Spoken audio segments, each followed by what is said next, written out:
समृद्धि IAS के YouTube channel पे आप सभी का स्वागत है। आज हम फिर से अपनी श्रृंखला को आगे बढ़ाते हुए इतिहास के मिलाने वाले प्रश्नों को लेकर के फिर से आपके सामने उपस्थित हैं। तो चलिए हम लोग शुरू करते हैं। हमारा पहला मिलाने वाला टॉपिक है, मिलाने वाला जो चीज़ है उसको हम लोग आगे बढ़ाते हैं। तो इसमें जो हमारा है पूर्व के का जो राज्य है वो साम्राज्य कहा जाता था। वहाँ के राजा को सम्राट कहते थे, पश्चिम को स्वराट कहते थे और वहाँ स्वराज कहते थे। वहाँ का जो राजा था उसको स्वराट कहते थे।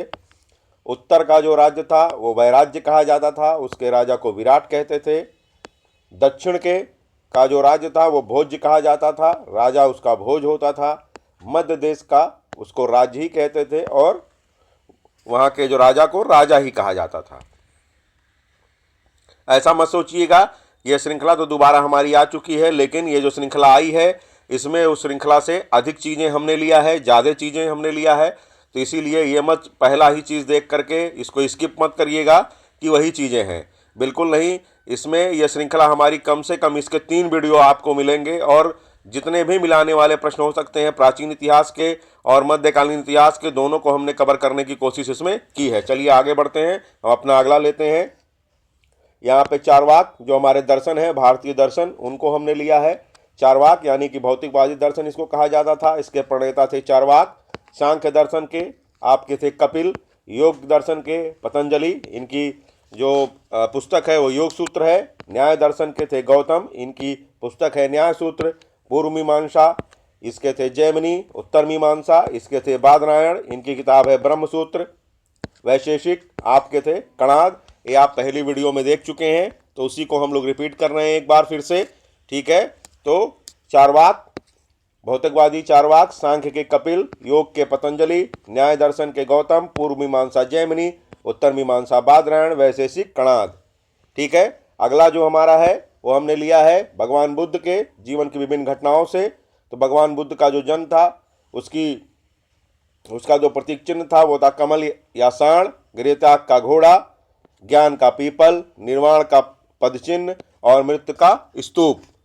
अब हमने इसी के साथ बौद्ध संगीतियों को भी ले लिया है, ठीक है। मैंने उसमें बताया था कि कु पा वै रा, इसको आप ध्यान में रखिएगा। रा से आपका है राजगृह, ये अजातशत्रु के काल में हुआ था और इसके अध्यक्ष थे महाकश्यप, ठीक है। ये वैशाली में हुआ था आपका, ठीक है। दूसरा आपका इस कालाशोक के समय में, इसके अध्यक्ष थे शुभकमी। और तीसरा आपका हुआ था पाटलिपुत्र में, ये अशोक के समय में हुआ था, मोगलीपुत्र इसमें अध्यक्ष थे। और अंतिम आपका हुआ था कश्मीर के कुंडलवन में, ये कनिष्क के समय हुआ था और इसके अध्यक्ष थे आपके वसुमित्र। तो ये ध्यान में रखिएगा। चलिए अब हम लोग जैन धर्म को लेकर के आगे बढ़ते हैं। तो जैन धर्म के जो हमारे तीर्थकर थे उनके प्रतीक चिन्हों को हम लोग लेते हैं। तो ऋषभ देव का प्रतीक चिन्ह है आपका वृषभ, ऋषभ से वृषभ अंदाजा लगा लीजिएगा। शांतिनाथ का हिरण, पार्श्वनाथ का सर्पण, महावीर जी का सिंह था। यहाँ पे हम तुरंत आपको जैन सभाओं के बारे में जानकारी दे रहे हैं। तो पहली जो जैन सभा हुई थी वो आपकी पाटलिपुत्र में हुई थी। चंद्रगुप्त मौर्य के शासनकाल में पूछा हुआ प्रश्न है पीसीएस का, ध्यान में रखिएगा। और इसके जो अध्यक्ष थे स्थूलभद्र और संभूति विजय, और इसमें 12 अंगों की रचना कर दी गई थी। और इसी में जो आपके जैन धर्म थे वो जैन धर्म आपके 2 भागों में डिवाइड हो गया था, श्वेतांबर और दिगंबर में। ये पहले में ही हो गया था, तो ध्यान में रखिएगा इसको। और दूसरी जो आपकी जैन सभा हुई थी वो बल्लभी में हुई थी 513 ईस्वी में, और इसके जो अध्यक्ष थे वो थे देवर्षि क्षमाश्रमण, ध्यान में रखिएगा। इसी के साथ हम लोग अशोक के कुछ अभिलेखों को भी देखेंगे, लेकिन उसके पहले हम लोग अपने जो हमारे 4 मत हैं, ठीक है, उनको हम लोग देख लेते हैं। अद्वैत को आप सभी जानते हैं, वो शंकराचार्य जी के द्वारा प्रतिपादित था।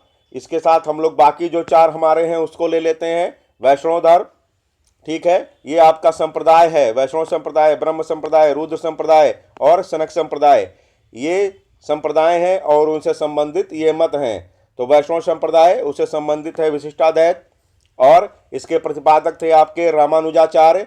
ब्रह्म संप्रदाय, ये यहाँ से इसका जो मत था वो था द्वैतवाद, जो वाद था या मत कह लीजिए वो द्वैतवाद था, और इसके प्रतिपादक थे माधवाचार्य यानी कि आनंद तीर्थ जी। रुद्र जो आपका संप्रदाय है उसका था शुद्धाद्वैत, और इसके थे विष्णु स्वामी यानी कि वल्लभाचार्य भी इनको कहा जाता था। और सनक संप्रदाय अक्का था, जो मत था वो था द्वैताद्वैत, और वे थे निम्बार्क। तो कभी कभी आपसे ये भी पूछ लिया जाता है कि संप्रदाय, विभिन्न संप्रदाय को लेकर केवल मत ना पूछा जाए, इसको हटा दिया जाए और केवल आपसे संप्रदाय पूछ लिया जाए। तो वैष्णव संप्रदाय आपके रामानुजाचार्य, ब्रह्म संप्रदाय माधवा, ठीक है, माधवाचार्य, रूस संप्रदाय विष्णु स्वामी या वल्लभाचार्य, और सनक संप्रदाय के आपके थे निम्बार्क। तो इसको भी आप लोग ध्यान में रखेंगे, चाहे जिस तरीके से प्रश्न पूछे उसको आप लोग मिला ही लेंगे। चलिए अब हम लोग अशोक के लेखों की बात करते हैं। तो अशोक का जो प्रथम लेख था उसमें उत्सव का निषेध किया गया है, पशु बलि की निंदा की गई है, और ये कहा कि सभी मनुष्य मेरी संतान हैं। और द्वितीय जो लेख है उसमें चेल, चोर, पांडय, सतीपुत्र, केलर पुत्र की चर्चा की गई है, ठीक है। और इसमें श्रीलंका यानी कि ताम्रपर्ण, उस समय श्रीलंका को ताम्रपर्ण कहा जाता था, श्रीलंका का भी वर्णन इसमें आपको मिलता है द्वितीय लेख में। और द्वितीय लेख में ही पशु चिकित्सा के बारे में भी उल्लेख आपका मिलता है। तृतीय की बात कर ले तो तृतीय जो इसका लेख है, तृतीय लेख में यह कहा गया है कि प्रत्येक 5वें वर्ष जो है यह दौरा किया जाएगा राज्य का, हर 5वें वर्ष में राज्य का दौरा किया जाएगा, और इसमें राजकों की नियुक्ति होगी। राजकों की जो नियुक्ति है वो तीसरे भाग में कही गई है, तीसरे लेख में कही गई है, ये मोस्ट इंपॉर्टेंट है, ध्यान में रखिएगा। अगला है आपका 5वां, ठीक है, 5वां जो लेख है उसमें यह कहा गया है कि धम्म महापात्रों की नियुक्ति की जाएगी। 5वें में धम्म महापात्र, तीसरे में राजुक, ये याद रखिएगा, धम्म महापात्रों का नियुक्ति की जाएगी। समाज और वर्ण व्यवस्था का उल्लेख 5वें में मिलता है। 11वां जो लेख है वो धम्म विजय को लेकर के है, ठीक है। 12वां जो इसका लेख है वो धार्मिक सहिष्णुता का वर्णन करता है। धार्मिक सहिष्णुता का वर्णन 12वें लेख में मिलता है। 11वें में धम्म विजय के बारे में वर्णन मिलता है, ठीक है। और 13वां जो लेख है उसमें कलिंग युद्ध का वर्णन मिलता है, मोस्ट इंपॉर्टेंट कलिंग युद्ध। और एक पृथक अभिलेख है 13वें के साथ लगा हुआ पृथक अभिलेख है, ठीक है। इसमें 5 सीमांत राजाओं की चर्चा की गई है, उनके नाम दिए हुए हैं। तो जो आपके 5 सीमांत राजा हैं उनके नाम आपको ध्यान में रहने चाहिए। ये 5 सीमांत राजाओं के नाम पूछे हुए हैं, ठीक है, ये बिल्कुल पूछा हुआ है पीसीएस में, एक बार ये ध्यान में रखिएगा। 5 सीमांत राजाओं के नाम ये पूछा हुआ है ना। तो हम लोग देख लेते हैं कौन कौन से राजा थे। एंतियोक सीरिया का राजा, तुर्मय मिस्र का राजा, अंतिकीनी मैसिडोनिया का, मग एपिरस अलेक्जेंडर सिरीन का, और आटविक राज्यों का भी वर्णन इसमें आपको मिलता है। तो ये राजा मिलाने को आया था एक बार। एंतियोक सीरिया, तुर्मय मिस्र, अंतिकीनी मैसिडोनिया, और मग एपिरस अलेक्जेंडर सिरीन, और आटविक राज्यों का वर्णन भी इसमें आपको मिलता है। चलिए हम लोग आगे बढ़ते हैं, ठीक है। तो आगे बढ़ते हुए वही area Herat, Arachosia Kandahar, Gedrosia Kabul, इसको मिलता है। ये जब सैलुकस और उनका युद्ध हुआ था चंद्रगुप्त मौर्य का, तो उसमें जो राज्य चंद्रगुप्त मौर्य को मिले थे तो उनके नामों का वर्णन है, ठीक है। एरिया को हेरात कहते थे, अराकोसिया को कंधार, जेड्रोसिया को काबुल कहा जाता था, ठीक है। अब हम उन अभिलेखों की बात कर लेते हैं जिन अभिलेखों में अशोक से संबंधित जो अभिलेख हैं, ठीक है। तो मस्की और गुर्जरा में अशोक नाम मिलता है, ठीक है। मस्की और गुर्जरा ये 2 अभिलेख हैं, दोनों अभिलेख में ही अशोक नाम मिलता है। और बुद्ध शाक्य भी नाम मिलता है, बुद्ध शाक्य भी उसको कहा गया है, अशोक को बुद्ध शाक्य भी कहा गया है। आपका मनसेहरा और शहबाजगढ़ ये खरोष्टी लिपि में है, यहाँ लिपियों की चर्चा हो रही है। तक्षशिला और लघमान ये अरमेइक लिपि में है। शर ए कुना ये अरमेइक और ग्रीक ये दोनों में है, ये द्विभाषी लिपि है, ये मोस्ट इंपॉर्टेंट है। सर ए कुना ये अरमेइक लिपि में है और ग्रीक लिपि में है, और ये द्विभाषी है, इसको आप लोग ध्यान में रखिएगा। इसके साथ हम लोग आगे बढ़ते हैं। यहाँ पे अभिलेखों की एक श्रृंखला दी गई है। अभिलेखों का जो क्रम है, प्राचीन भारत में अभिलेखों का जो क्रम है वो मिलाने में आता है, तो इसको आप लोग ध्यान में रखिएगा। पहला अभिलेख हम लेते हैं बेहिस्तून परसिपोलस नक्शे रुस्तम, ये दारा के अभिलेख हैं। दारा, बेहिस्तून, परसिपोलस, नक्शे रुस्तम, या आगे बढ़ते हुए क्रम में इनको लिया गया है, ठीक है। बेहिस्तून, परसिपोलस, नक्शे रुस्तम ये दारा के अभिलेख हैं। तख्ते बही ये गोर्दो फर्नीस का अभिलेख है, तख्ते बही गोर्दो फर्नीस का अभिलेख है, खरोष्टी लिपि में है, ध्यान में रखिएगा। कभी अगर ये पूछ ले कि तख्ते बही अभिलेख किस लिपि में है तो आप कहेंगे खरोष्टी लिपि में है। इसके बाद सुई विहार और रबातक ये 2 अभिलेख आते हैं, ये कनिष्क के अभिलेख हैं, इसको आप ध्यान में रखिएगा। तो कोशिश ये है कि जितने भी अभिलेख हैं वो मिलाने के क्रम में अगर आपको आते हैं, नीचे से आगे बढ़ते क्रम में आते हैं, ऊपर से नीचे के क्रम में आते हैं, तो आप उसको मिला लें। बेइस्तून, पर्सिपोलस, नक्शे रुस्तम, दाराका, तख्तेपाई, गोर्दे फर्नीज, खरोष्टी लिपि में सुई विहार और रवा तक आपका कनिष्क के द्वारा जो है ये अभिलेख था, कनिष्क का अभिलेख था। इसके बाद हम बात करते हैं, थोड़ा सा बात कर लेते हैं हम जो है कनिष्क के साम्राज्य की, ठीक है, उससे संबंधित कुछ चीज़ों की। तो कुजुल कटफिसस, ठीक है, ये महाराजाधिराज की उपाधि धारण किया था, ठीक है, कुजुल कटफिसस महाराजाधिराज की उपाधि, और तांबे के सिक्के जारी किया था। ध्यान में रखिएगा, यहीं से प्रश्न आएगा, यही पूछेगा ही, इसीलिए ये आपको ऐसा बनाया गया है, ऐसा बताया जा रहा है, यही पूछेगा। महाराजाधिराज की उपाधि धारण करने वाला, ठीक है, कुषाण वंश का शासक, ठीक है, कुजुल कटफिसस, तांबे के सिक्के जारी किया। अगला है विम कटफिसस, महेश्वर की उपाधि, मोस्ट इंपॉर्टेंट, शिवनंदी और त्रिशूल सिक्के, एक बार आया हुआ है आरओ की परीक्षा में, यहीं से प्रश्न आएंगे। विम कटफिसस, महेश्वर की उपाधि, शिवनंदी, त्रिशूल के सिक्के, ठीक है, और सोने के सिक्के जारी करने वाला विम कटफिसस, यह परीक्षा में आया हुआ है, सोने के सिक्के, सर्वाधिक सोने के सिक्के जारी करने वाला, ठीक है। इसके बाद अगला है कनिष्क की उपाधि थी देवपुत्र, कनिष्क की जो उपाधि थी उसकी उपाधि थी देवपुत्र, क्योंकि जो कुषाण वंश के राजा थे वो देवताओं की जो उपाधियां होती थी उसको धारण करते थे। चलिए आगे बढ़ते हुए हम लोग बात करते हैं हुविस्क की। हुविस्क जो है शिव, स्कंद और विष्णु और उमा की आकृति के सिक्के जो है इसने जारी किया था। शिव, स्कंद और विष्णु से संबंधित सिक्के और उमा की आकृति के सिक्के, उमा की आकृति के सिक्के, यह प्रश्न आया हुआ है, यह इंपॉर्टेंट है, इसको आप लोग ध्यान में रखेंगे। ये हुविस्क के टाइम में उमा आकृति के सिक्के जारी किए गए थे। चलिए आगे बढ़ते हैं हम लोग। ये मिसलिनियस टाइप का है, लेकिन प्रश्न यहीं से आपको मिलेंगे, ठीक है। यहाँ पे हम लोग व्यापार, जो प्राचीन भारत में जो व्यापारिक जो श्रेणियाँ होती थी उनके प्रधानों को क्या क्या कहा जाता था, वहाँ से हमने लिया है, ठीक है। तो निगम जो होता था ये भी व्यापारिक श्रेणी थी, उसके प्रधान को श्रेष्ठी कहते थे।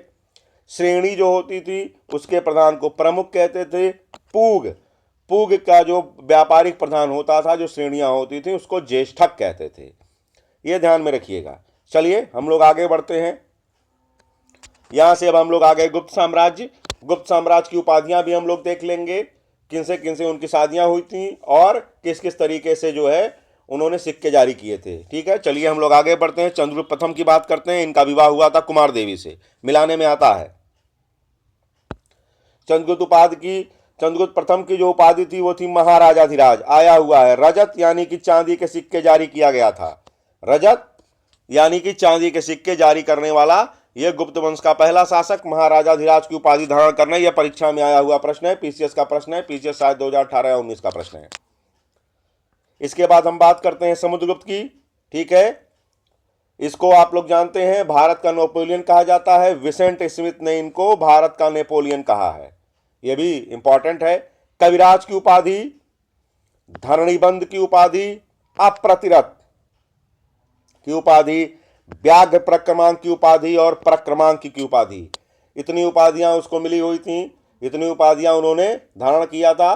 कविराज की उपाधि, धरणीबंध, अप्रतिरथ, व्याघ्र प्रक्रमांक, पराक्रमांक, ठीक है। और उनकी जो विजय थी उत्तर भारत और दक्षिण भारत के तमाम राजाओं को उन्होंने जीता था, इसीलिए भारत का नेपोलियन कहा जाता है, ठीक है। उन्होंने वसुबंधु को संरक्षण दिया था, ठीक है। एक कवि थे इंपॉर्टेंट वसुबंधु जी, उनको उन्होंने संरक्षण प्रदान किया था, ये भी इंपॉर्टेंट चीज है, इसको ध्यान में रखिएगा। और उन्होंने उत्तर भारत में जो अपनी जिन राजाओं को उनकी जो नीतियां थी उस नीतियां को कहा जाता था प्रभोस धरण, ठीक है, प्रसवोद्धरण उनको कहा जाता था। उत्तर भारत के राजाओं को जीतने की जो उनकी नीति थी, और दक्षिण भारत की राजाओं को जो जीतने की उनकी नीति थी उसको कहा जाता था ग्रहण मोक्ष अनुग्रह, ग्रहण मोक्ष अनुग्रह उसको कहा जाता था। तो ये ध्यान में रखिएगा, ये समुद्रगुप्त को लेकर के तमाम ये इंपॉर्टेंट चीजें हैं जो परीक्षाओं में आती हैं, ये मैंने आपको बताया। चलिए आगे बढ़ते हुए हम लोग लेते हैं चंद्रगुप्त द्वितीय। अब यहां से देखिए चंद्रगुप्त द्वितीय, उदयगिरी लेख इनका है, इंपॉर्टेंट, ठीक है। ये पूछा हुआ प्रश्न है कि उदयगिरी लेख किसका है, ठीक है। इनकी उपाधि है परम भागवत, विक्रमांक, विक्रमादित्य की भी उपाधि धारण किया था इन्होंने। विक्रमादित्य की उपाधि धारण करने वाला गुप्त वंश का जो राजा था वो था चंद्रगुप्त द्वितीय। देवगुप्त की भी उपाधि इनकी थी, देवगुप्त की उपाधि भी इन्होंने धारण किया था। इनको शकारी भी कहते हैं, ठीक है, शकारी, शकारी कहा जाता है इनको, शकारी भी इनकी उपाधि थी। व्याघ्र प्रकार के सिक्के इन्होंने जारी किया था। इनके दरबार में ही नवरत्न रहते थे और फांग्यान इन्हीं के समय में भारत आया था 399 से 414 ईस्वी में। ध्यान में रखिएगा, फांग्यान इन्हीं के समय में आया था। परम भागवत की उपाधि मोस्ट इंपॉर्टेंट है, और विक्रमादित्य की उपाधि इंपॉर्टेंट है, सकार की उपाधि इंपॉर्टेंट है, उदयगिरी लेख इनका इंपॉर्टेंट है, और व्याघ्र प्रकार के सिक्के इंपॉर्टेंट है। फांग्यान तो आप सभी लोगों को पता ही है। अगला अगर हम बात करें तो कुमारगुप्त का है। कुमारगुप्त के बारे में जानकारी लेते हैं। विल्सड अभिलेख एटा उत्तर प्रदेश में है। विल्सड, इसमें गुप्तों की वंशावली मिलती है। विल्सड अभिलेख आधुनिक एटा जिले में। मंदसौर अभिलेख बसभट्टी द्वारा लिखा गया है, यह इंपॉर्टेंट है, पूछा हुआ है। रजत और मयूर सिक्के, नालंदा विश्वविद्यालय की स्थापना, महेंद्रादित्य की उपाधि और श्री महेंद्र की उपाधि। जहां महेंद्र शब्द आए वहां समझ लीजिए कुमारगुप्त है, ठीक है। तो ये हुए आपके कुमारगुप्त, विल्सड अभिलेख, ये मोस्ट इंपॉर्टेंट है। रजत मयूर सिक्के इंपॉर्टेंट है। मंदसौर अभिलेख इंपॉर्टेंट है। महेंद्रादित्य या श्री महेंद्र की जो उपाधि है वो कुमारगुप्त की इंपॉर्टेंट है। चलिए आगे बढ़ते हुए हम लोग देते हैं, क्योंकि आपको पता है सुदर्शनशील इंपॉर्टेंट है, और सुदर्शनशील से संबंधित ये राजा हैं 4, और उनके प्रांतपाल जो हैं उनसे संबंधित ये है सुदर्शनशील, गिरनार में है, आधुनिक गुजरात राज्य में। तो इससे 4 राजाओं का संबंध है, और चारों राजाओं के समय में वहां पे जो प्रांतपाल थे, प्रांतपति थे, उनसे संबंधित मिलाने को प्रश्न आ जाता है। तो चंद्रगुप्त के समय में वहां थे पुष्यगुप्त वैश्य, रुद्रदामन के समय थे सुविशाक, स्कंदगुप्त के समय थे चक्रपलित, और अशोक के समय थे तुषास्प। इसको आप लोग ध्यान में रखिएगा। चलिए आगे बढ़ते हैं। यहां से हम बात करते हैं स्कंदगुप्त की, ठीक है। उनकी क्या क्या उपाधियां थी, तो भित्री अभिलेख इनका है, ठीक है, ये आधुनिक गाजीपुर में है भित्री। अयोध्या जो है इनकी राजधानी थी, अयोध्या को राजधानी बनाया इन्होंने।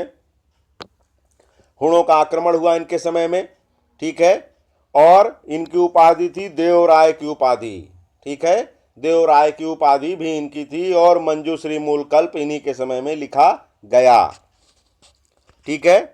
और इनकी एक और इंपॉर्टेंट चीज है कहोम स्तंभ लेख, ठीक है, भित्री अभिलेख तो इनका इंपॉर्टेंट है। कहोम अभिलेख, सक्रादित्य, ये जो कहोम है ये आपका देवरिया में मिलता है, ठीक है, कहोम ये देवरिया में है, और सक्रादित्य भी इसको कहा जाता है। स्कंदगुप्त को, स्कंदगुप्त का एक नाम है सक्रादित्य, ठीक है। तो ये याद रखिएगा आप लोग। और जूनागढ़ से भी संबंधित है ये, ठीक है। जूनागढ़ अभी मैंने बताया जो है आपका, जो वहाँ पे जो आपका तालाब था, ठीक है, ये जो जूनागढ़ आपका है, देखिए यहाँ पे स्कंदगुप्त के समय चक्रपलित था सुदर्शनशील, ठीक है, ये भी है। तो इस तरीके से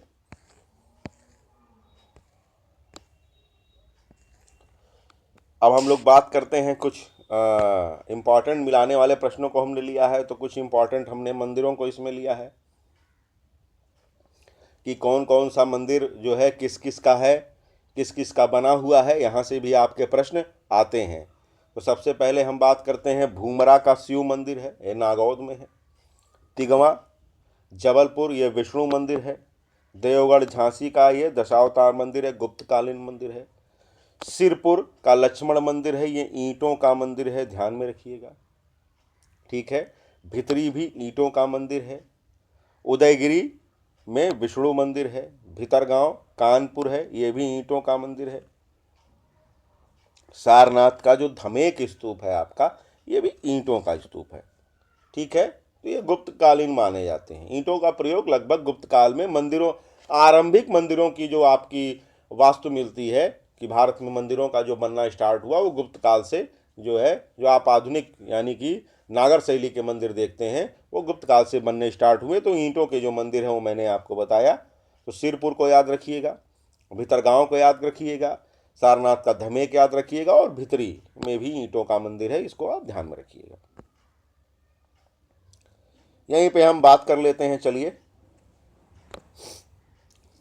कैलाश मंदिर, ठीक है, और दशावतार मंदिर और एलिफेंटा। जो ये देवगढ़ का जो दशावतार मंदिर है वो बेसर शैली का मंदिर है, नागर का नहीं है। तो अगर कभी इसमें से पूछ ले, 4 मंदिर दे दे, उसमें से पूछ ले कि कौन सा जो है ये बेसर शैली का मंदिर है और उसमें दशावतार मंदिर है, तो आप उसको लगा दीजिएगा। तो देवगढ़ का जो दशावतार मंदिर है, ठीक है, और एक तेली मंदिर है, इसको आप लोग ध्यान में रखिएगा। ग्वालियर का तेली मंदिर, उसका शिखर जो है वो बेसर शैली का है, तो ये ध्यान में रखिएगा। एलिफेंटा ये आपके बेसर शैली के हैं, तो दशावतार मंदिर को नागर लगा के मत आइएगा। यहाँ पे अब बात करते हैं हम लोग कुछ चोल कालीन जो राजा हैं उनकी उपाधियों की बात कर लेते हैं हम लोग। जो आपके विजयालय हैं, विजयालय के नेतृत्व में ही चोलों का उत्थान हुआ था, आपको पता होगा। विजयालय की उपाधि थी नरकेसरी की उपाधि थी। आदित्य प्रथम की उपाधि थी कोदंडराम। कोदंड आपको पता होगा, कोदंड बांस का जो है पर्यायवाची है, और कोदंड जो है वो भगवान राम के धनुष को भी कहते हैं। कोदंड का मतलब होता है बांस का, ठीक है, बांस का ही पर्यायवाची है। तो ये कोदंडराम आदित्य प्रथम की उपाधि थी। राजराज प्रथम की जो उपाधि थी वो थी मुम्माड़ी चोल देव, जयकोंड और चोल मार्तंड। राजेंद्र प्रताप की थी गंगै कोंड चोल, और गंगै कोंडचोलपुरम के नाम से एक नगर की स्थापना भी राजेंद्र प्रथम ने किया था। ठीक है, थोड़ा सा हम लोग इधर भी देखते हैं। इसमें हमने कुछ जो है राजवंशों की चर्चा की है, राजवंश भी मिलाने को आता है आपके, ठीक है। तो इसमें हमने मिलाने का प्रयास किया है। मैत्रक ये था वल्लभी में, मौखरी ये कन्नौज में थे, और पुष्यभूत थे थानेश्वर में। ये 3 इंपॉर्टेंट थे उस समय के, अपने समय के। ये जो है गुप्त काल के बाद के वंश हैं, ठीक है। तो मैत्रक वल्लभी में, मौखरी कन्नौज में, पुष्यभूत थानेश्वर में। अब थोड़ा सा हम यहाँ पे फिर चर्चा करेंगे जो है व्यापारिक समूहों के जो उनके जो प्रमुख होते थे उनको क्या क्या कहा जाता था, ठीक है। तो सार्थ को कहते थे व्यापारिक समूह, सार्थवाह व्यापारिक प्रधान, निगम व्यापारिक समिति होती थी, और श्रेष्ठी ये निगम प्रधान होता था। ध्यान में रखिएगा, इंपॉर्टेंट है ना। क्योंकि सार्थ व्यापारिक समूह, सार्थवा व्यापारिक प्रधान, निगम व्यापारिक समिति, श्रेष्ठी निगम प्रधान, ठीक है। तो हम आगे बढ़ते हैं। यहाँ पे थोड़ा सा द्रविड़ शैली की भी चर्चा कर लेते हैं। बेसर की तो हम कर ही चुके हैं यहाँ पे, है ना, तो द्रविड़ शैली की भी चर्चा कर लें। मामल्लपुरम पल्लव काल का, ठीक है, द्रविड़ शैली का मंदिर। कांची का कैलाशनाथ मंदिर और बैकुंठ पेरीमल मंदिर ये सब पल्लव काल के हैं। वृहदेश्वर मंदिर राजराज चोल का द्रविड़ शैली का मंदिर है, और गंगैकोंडचोलपुरम जो है ये इस गंगैकोंडचोलपुरम का जो मंदिर है वो भी द्रविड़ शैली का है, यहीं इसके नाम से नगर की भी स्थापना हुई थी। और यहीं पे कुछ हम लोग अलाउद्दीन खिलजी के युद्धों की भी बात कर लेते हैं कि अलाउद्दीन खिलजी के जो युद्ध हैं अक्सर पूछ लिया जाता है, कुछ उसके इंपॉर्टेंट युद्ध हैं कि सबसे पहला आक्रमण कहाँ किया था। तो आप ध्यान में रखिएगा, 1298 में गुजरात। एक बार पूछ लिया था कि रणथंभौर में कब उसने आक्रमण किया था, ठीक है, ये सन में ही मिलाने को आ गया था। तो 1301 में रणथंभौर और 1303 में चित्तौड़, ये 3 मोस्ट इंपॉर्टेंट हैं अलाउद्दीन खिलजी के जो युद्ध हैं, ठीक है। तो 1298 गुजरात, 1301 रणथंभौर, 1303 चित्तौड़। अब यहीं पे लगे हाथ हम लोग जो है जो सिलसिले हैं महत्वपूर्ण सूफी सिलसिले उनकी बात कर लेते हैं, उनके प्रमुखों की बात कर लेते हैं हम लोग। चिश्तिया, ख्वाजा मोइनुद्दीन चिश्ती, सुहरावर्दी, शिहाबुद्दीन सुहरावर्दी, कादिर जिलानी, सत्तारी, शाह अब्दुल्ला सत्तार, फिरदौसी के थे बदरुद्दीन, और नक्शबंदी के ख्वाजा बाकी मिल्ला। ये मिलाने में आते हैं, इनको मिला लीजिएगा, इनको समझ लीजिएगा, क्योंकि आते हैं चिश्ती के मोइनुद्दीन चिश्ती, सुहरावर्दी शिहाबुद्दीन सुहरावर्दी, कादिर जिलानी, सत्तारी, शाह अब्दुल्ला सत्तार, फिरदौसी, बदरुद्दीन, नक्शबंदी, ख्वाजा बाकी बिल्ला। यहाँ पे हम बात करेंगे सल्तनत काल में। अब हम पहुँच चुके हैं सल्तनत काल के कुछ इंपॉर्टेंट जो उनके समय में जो स्थापनाएं हुई थी, ठीक है, उनके जो प्रशासनिक जो उनके केंद्र थे उसकी हम लोग बात कर लेते हैं। ठीक है, प्रशासन की दृष्टि से उन्होंने तमाम ऐसे विभागों की स्थापना की थी, उसको भी देख लेते हैं हम लोग। तो दीवान रियासत मोहम्मद बिन तुगलक, दीवान अमीर कोही मोहम्मद बिन तुगलक कृषि विभाग से संबंधित। दीवान अमीर कोही को याद करिएगा, ये पूछा हुआ प्रश्न है, कृषि विभाग। दीवान मुस्तकराज अलाउद्दीन खिलजी, राजस्व एकत्र करना इसका काम था। दीवान वकूफ जलालुद्दीन खिलजी, कंफ्यूज ना हो जाएगा अलाउद्दीन जलालुद्दीन में, तो दीवान वकूफ जलालुद्दीन खिलजी का है। दीवान रियासत अलाउद्दीन खिलजी, बाजार नियंत्रण है दीवान रियासत। दीवान आरिज बलबन का है, इसको सभी लोग जानते हैं, इसमें बलबन को लगाने में किसी को कोई समस्या नहीं होगी। दीवान सियासत मोहम्मद बिन तुगलक, दीवान अमीर कोही मोहम्मद बिन तुगलक कृषि विभाग। दीवान मुस्तकराज अलाउद्दीन राजस्व एकत्र करना, रेवेन्यू कलेक्ट करना। दीवान वकूफ जलालुद्दीन खिलजी, दीवान रियासत अलाउद्दीन खिलजी, बाजार नियंत्रण। दीवान आरिज बलबन। अब फिरोज शाह ने कई जो है उसने विभागों की स्थापना किया था, फिरोज शाह तुगलक ने। तो खैरात, दीवान इस्तिक्याक, दीवान बंदकान, ठीक है, इसकी तीनों की यह स्थापना फिरोज शाह तुगलक ने किया था। दीवान खैरात यानी दान के लिए, दीवान इस्तियाक यानी पेंशन के लिए, और दीवान बंदगान यानी कि दासों के लिए। इन तीनों के लिए जो विभाग की स्थापना किया फिरोज शाह तुगलक। और नायब मुमलिकात नाम का एक नया पद का सृजन करने वाला शासन बहराम शाह, कई बार परीक्षा में आया है। नायब मुमलिकत बहराम शाह, इंपॉर्टेंट, याद रखिएगा, ये आया हुआ है। ठीक है, नायब मुमलिकत। चलिए आगे बढ़ते हैं हम लोग। यहाँ पे हम लोग जो है जो हमारे चारों धाम हैं उनसे संबंधित जो पीठ है उसकी चर्चा करेंगे। ज्योतिष पीठ बद्रीनाथ, गोवर्धन श्रृंगेरी, शारदापुरी, श्रृंगेरी द्वारका। इसके साथ ही हम लोग कुछ संप्रदायों की चर्चा कर लेंगे। श्री संप्रदाय, रामानुज, स्मृति संप्रदाय, शंकराचार्य, ठीक है, ब्रह्म, मध्वाचार्य, सनक, निम्बार्क, मध्य गौड़ी, चैतन्य महाप्रभु। यहाँ से भी प्रश्न आते हैं आपको। श्री संप्रदाय रामानुजाचार्य का था। स्मृति संप्रदाय, स्मार्थ कभी कभी इनको कहा दिया जाता है, शंकराचार्य को स्मार्थ भी कहा जाता है। ब्रह्म संप्रदाय आपके हैं मध्वाचार्य, सनक, निम्बार्क का, मध्य गौड़ी, चैतन्य महाप्रभु का। अब यहाँ पे कुछ हम बाबर को पहुँच गए। बाबर की जो चारों लड़ाइयाँ थी वहाँ से भी प्रश्न आ जाते हैं। एक बार पीछे से पूछ लिया था कि खानवा की लड़ाई किस डेट को हुई थी, तो वो डेट भी आपको ना भूले, इसके लिए हमने इसको कवर करने की कोशिश की है। तो बाबर के चारों युद्धों की बात हम लोग कर लें तो पानीपत का युद्ध 21 अप्रैल 1526, खानवा 17 मार्च 1527, चंदेरी आपका 24 जनवरी 1528, इसी में जिहाद का नारा दिया गया, और घाघरा 6 मई 1529। ये चार लड़ाइयाँ उसने लड़ी थी। पानीपत प्रथम, खानवा का युद्ध, चंदेरी का युद्ध, घाघरा का युद्ध। पानीपत का जो आपका युद्ध हुआ था पानीपत फर्स्ट 21 अप्रैल, आपका खानवा 17 मार्च, चंदेरी 29 जनवरी 1528, इसी में जिहाद का नारा, और 6 मई 1529 को घाघरा का युद्ध। हुमायूं के साथ अगर हम बात कर लें यहाँ पर, तो हुमायूं चौसा, ठीक है, चौसा की जो लड़ाई हुई थी वो 29 जून 1539। कन्नौज की अगर हम लड़ाई कर लें, बात कर लें, तो 17 मई 1540, 17 मई आपका 1540 इसकी स्थापना हुई है। ठीक है, तो 1540 चौसा, कन्नौज। और मच्छीवाड़ा का युद्ध जो है वो हुमायूं के शासनकाल में तो नहीं होता है, लेकिन मच्छीवाड़ा के युद्ध से ही दोबारा जो है वो हुमायूं जो है कब्जा करता है। ये शेरशाह सूरी के साथ इसका युद्ध नहीं होता है, ये सूर साम्राज्य के साथ तो इसका युद्ध होता है, लेकिन चौसा और कन्नौज ये दोनों शेरशाह सूरी के साथ उसके युद्ध होते हैं।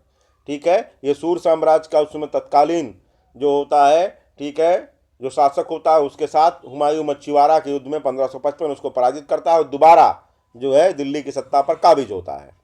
तो ध्यान में रखिएगा आप जो है हुमायूं के युद्धों को भी। अब यहाँ हम शेरशाह की बात कर लें, तुरंत अगला ही आ गया शेरशाह हमारे सामने। चौसा का युद्ध 1539, बिलग्राम 1540, रोहतासगढ़, रायसीन। इसके बाद मारवाड़ जो हुआ था 1544 में, उसमें इसका एक प्रसिद्ध कथन कहा था उसने कि मुट्ठी भर बाजरे के लिए जो है, मुट्ठी भर बाजरा मतलब एक छोटे से राज्य के लिए अपना पूरा साम्राज्य में खो देता। तो ये इसका प्रसिद्ध कथन है, मुट्ठी भर बाजरे के लिए। ये इंपॉर्टेंट है, ये मारवाड़ जो है। और उस समय मारवाड़ में जो है राजपूतों ने बहुत जो है सीमित शौर्य का प्रदर्शन किया था इस युद्ध में, जिसको देख करके जो है शेरशाह सूरी के भी रूह कांप गई थी। तो आप ध्यान में रखिएगा, कलिंजर इसका अंतिम युद्ध था, 1545 में हुआ था। ठीक है, और इसके 10 साल बाद जो है 1555 में हुमायूं आता है और दोबारा सत्ता पर काबिज हो जाता है। चलिए आगे बढ़ते हैं हम। अब अकबर की बात कर लें हम, है ना। तो थोड़ा सा अकबर की बात कर लें। तो अकबर के समय में जितनी भी चीज़ें, जितनी भी विजयें हुई थी, उनकी हम लोग चर्चा करेंगे। ठीक है, तो पानीपत सेकंड 5 नवंबर 1556, मालवा 1561 बाज बहादुर के खिलाफ हुआ था, आजम खां गया था। चुनार 1561, गोंडवाना 1564, गोंडवाना आपको पता ही होगा, रानी दुर्गावती। आमेर 1562, मेड़ता 1562, ठीक है। मेवाड़ 1568, हल्दी घाटी 1576, ठीक है। यहाँ पे आसफ खां और मान सिंह गए थे, ठीक है। और रणथंभौर 1569, मारवाड़ 1569, कलिंजर आपका 1569, मारवाड़ फिर 1570, बीकानेर जो है 1570 में। ये अंतिम राजपूत राज्य था जिसको जीता था जो है अकबर ने। बीकानेर सबसे लास्ट में जीता गया, ठीक है, ध्यान में रखिएगा। चुनार और गोंडवाना में आसफ खां गया था, मालवा में बाज बहादुर के खिलाफ आजम खां गया था, ठीक है। तो आमेर, मेड़ता, मेवाड़ ये ध्यान में रखिएगा। आमेर, मेड़ता और मेवाड़ ये तीनों मिलाने को आता है, तो आमेर, मेड़ता, मेवाड़ ये आप ध्यान में रखेंगे। सब पहले आमेर को जीता, फिर मेड़ता को जीता, फिर मेवाड़ को जीता। हल्दी घाटी में आसफ खां और मान सिंह गए थे, आसफ खां मारवाड़ में भी गया था, इसको ध्यान में रखिएगा। इसके बाद और कुछ विजय हम लोग अकबर की देख लेते हैं, है ना। गुजरात की विजय 1571, मिर्जा अजीज कोका। काबुल 1581, कश्मीर 1586, सिंध 1591, उड़ीसा 1590, बलूचिस्तान 1595, कंधार 1595, खानदेश 1591, अहमदगढ़ 1597 से 1600, और असीरगढ़ इसकी अंतिम विजय थी 1601। ये लास्ट विजय थी अकबर की। और ये कहा गया था कि असीरगढ़ जो किले का जो दरवाजा था वो सोने की कुंजियों से खोला गया था। ऐसा इसलिए कहा जाता है क्योंकि जो है वहाँ पे इतना ज़्यादा धन जो है वो अकबर को प्राप्त हुआ था। ठीक है, चलिए हम लोग आगे बढ़ते हैं और अकबर के शासनकाल की तमाम चीज़ें हम लोग देख लेते हैं, है ना। पेटीकोट शासन इसके शासनकाल में रहा 1560 से 62 तक। दास प्रथा 1562 में समाप्त किया गया। तीर्थ यात्रा कर 1563 में, जजिया कर 1564 में समाप्त किया गया। फतेहपुर सीकरी 1571 में स्थापित।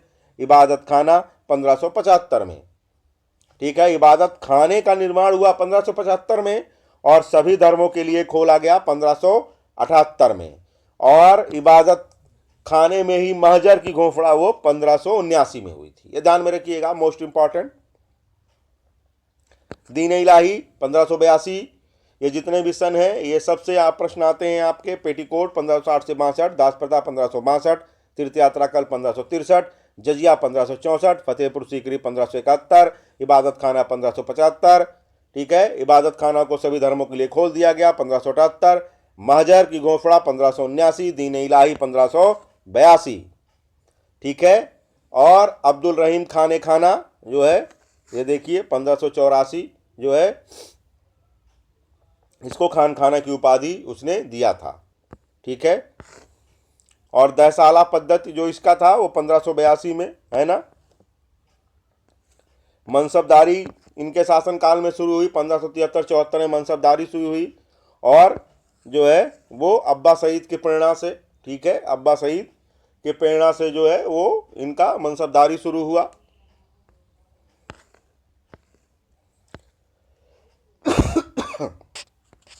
थोड़ा सा गला खराब है मित्रों, इस समय सर्दी जुकाम का असर है मौसम के बदलाव का। अब कुछ इंपॉर्टेंट पुस्तकें हम लोग देख लेते हैं अकबर के शासनकाल की, है ना। तो नफाइस उल मासुर मीर उबैदुल्ला कज़वीनी की किताब है। अकबरनामा आपको पता ही है, अबुल फजल ने लिखी है, 7 वर्षों में लिख के तैयार हुई। मुंतखाब उल तवारीख यह बदायूनी की किताब है। मोतमिद खां की किताब आपको मिलेगी इकबाल नामा ए जहांगीरी, पातशाहनामा मोहम्मद अमीन कज़वीनी। मुंतखब उल तवारीख जो है काफ़ी खां, ये 2 किताब है। मुंतखब उल तवारीख बदायूनी की भी है और मुंतखब उल तवारीख जो है ये काफ़ी खां भी की किताब है। आलमगीरनामा मिर्ज़ा मोहम्मद काजिम की किताब है, और खुलासत उल तवारीख ये जो है